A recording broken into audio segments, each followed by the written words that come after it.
پیارے بچوں السلام علیکم. میں محمد الطاف ٹیچر UPS مرشن class 5 subject Urdu grammar. Topic بناوٹ کے لحاظ سے اسم کی قسمیں. ٹاپک ہے ہمارا بناوٹ کے لحاظ سے اسم کی قسمیں. تو بناوٹ کے لحاظ سے اسم کی 3 قسمیں ہیں. کیا بناوٹ کے لحاظ سے اسم کی 3 قسمیں ہیں؟ اسم جامد، اسم مصدر، اسم مشتق. بناوٹ کے لحاظ سے اسم کی 3 قسمیں ہیں: اسم جامد، اسم مصدر، اسم مشتق.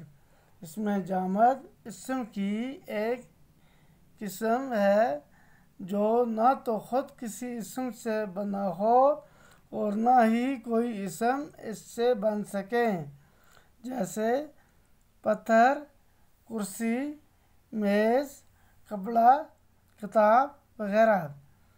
اسم جامد اسم کی ایک قسم ہے جو نہ تو خود کسی اسم سے بنا ہو اور نہ ہی کوئی اسم اس سے بن سکے، جیسے پتھر، کرسی، میز، کپڑا، کتاب وغیرہ.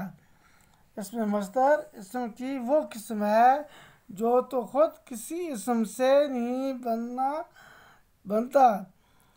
اسم مصدر اسم کی وہ قسم ہے جو تو خود کسی اسم سے نہیں بنتا لیکن اس سے باقی الفاظ بنائے جا سکتے ہیں، مثلاً کھانا سے کھاؤ، پڑھنا سے پڑھو، دیکھنا سے دیکھو وغیرہ.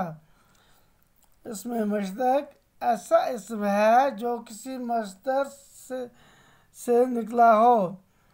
اسم مشتق ایسا اسم ہے جو کسی مصدر سے نکلا ہو.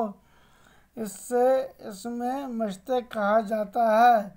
مثلاً پڑھنا سے پڑھائی، پڑھے گا، پڑھتا ہے. لکھنا سے لکھائی، لکھے گا، لکھتا ہے وغیرہ.